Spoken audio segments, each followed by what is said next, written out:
dipersembahkan oleh Welcome back. We're talking to Alan Solo, the CEO of Infrastructure Asia. Alan, before we get into the 23 provinces that's on board, how many players are you looking at? How many exhibitors that's going to be participating in the Infrastructure Week? I think across, not the exact figure because Indonesia is very much a last-minute market, but I would say as of this day, we've got about 150 exhibitors across the 4 shows, occupying every square meter of the Jakarta Convention Center. From various sectors. From various sectors. You've got the construction sector, you have every major Karya group that's involved in construction, as well as the Department of Public Works, and you've got in the traditional regional governments and the infrastructure sector, you've got major players like PLN and PGN, you've got the Ministry of Transportation, Coordinating Ministry of the Economy, you've got Bank Mandiri, you've got Sarina Multi-Infrastructure. There's a healthy showing. Inside the broadband area, you're hosting the Ministry of Communications and Telecom as the lead sectors, with major players like Datacom taking big positions within the forum. And what about the private players? The private sector players, you've got, let me go across the board, which ones? You've got Philips is on board inside the infrastructure. You've got offhand in the construction, I got to tell you, I'm not exactly sure. The list is... It's a long list of... It's a really long list across 4 shows. Are you happy with the number of exhibitors? I couldn't be happier. I couldn't be happier. I'm actually, if you ask me for space now today, I'll tell you that nothing's available. Closed. It's closed. We're literally, and I'd say this is the first year we've actually taken up the entire space. Now, getting the 23 provinces on board, that must have been a very challenging feat.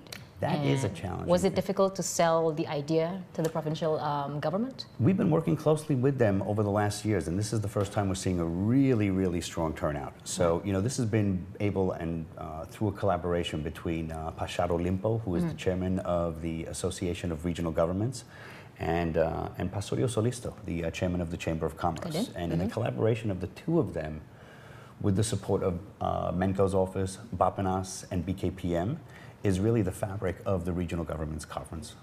Have they done much of the work in trying to socialize the Infrastructure Week? Absolutely, absolutely. They've issued a lot of letters and invitations, and a lot of phone calls go out, and the opportunity is there. And we have a hosted program for the provinces as well. We complement a handful of square meters to each one of the provinces.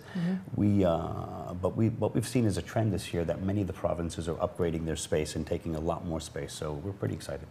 So what are the things that they should expect out of the Infrastructure Week? Both the industry, private sector, the regional players? Well, at the headline of the event, I mean, this is an opportunity for investors to meet with stakeholders that are developing projects. So at the top of the food chain, you've got the projects. And below that, you go in 2 directions. If projects are ready to meet investors, we've got a healthy delegation. I've got 12 of the leading investment groups coming into town, including CLSA or DEG or the Ecos Fund Group or KFW. There's 12 top delegations coming in from the investment community that's representing a couple of $1 billion of investment capacity. Below that, aside from the investors, you also need the technology and services. So this is the ground floor where the projects are being developed. Some projects are investment ready.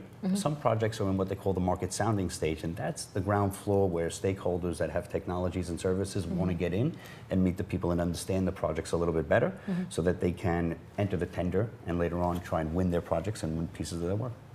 Now, I understand that you've marketed this in several countries. Yes. Including China, Australia, Turkey, and how has the the enthusiasm? The mood is exciting. I'm not sure if it was clear, but our company Infrastructure Asia is actually in a partnership with the Tarsus Group PLC based out of London. We've got 22 offices around the world, and I'd say the wait and see period is over because we're starting to see a nice trend. Everybody's very happy with the election results and they think everything went down very well over here. So we're seeing trade delegations coming in from the UK. We've got trade delegations coming in from China.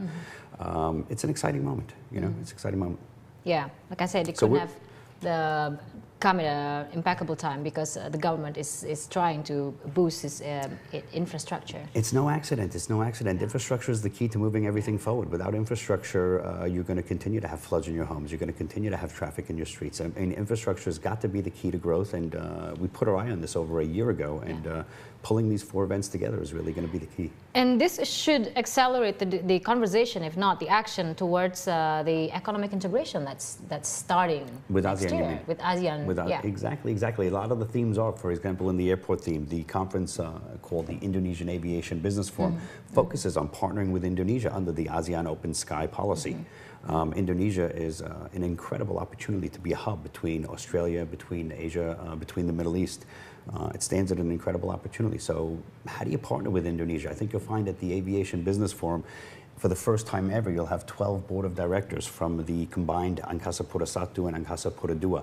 Traditionally, they don't speak together in the same conference. They'll be here together to put the flag out. It's not. This is the time. Now, if you could just tell us briefly your observation in the last 5 years. You've been here for a while. You've been observing the infrastructure development in Indonesia. How do you think we fare up so far? And is Indonesia ready for one open sky economic integration? You know, I've seen Indonesia is, it has to be ready because it's taking shape. And I think it is. And I think you'll find that it's a massive opportunity for Indonesia because it is the peg in ASEAN. I mean, nothing, really, ASEAN doesn't move without Indonesia. It's the largest economy in the market. So is Indonesia ready for it? You know, are we ever ready for it? Are we ever ready for that deadline? When is that deadline going to happen? It's happening now. And what's interesting and what we've seen is the trend in the conferencing is a real open dialogue about problem solving, discussions, solutions on how to prepare for that. And that's what this forum is about. We don't propose that it has direct and definite answers, but the dialogue and the discussion has to start. It should get going. Exactly. All right. Stay with us.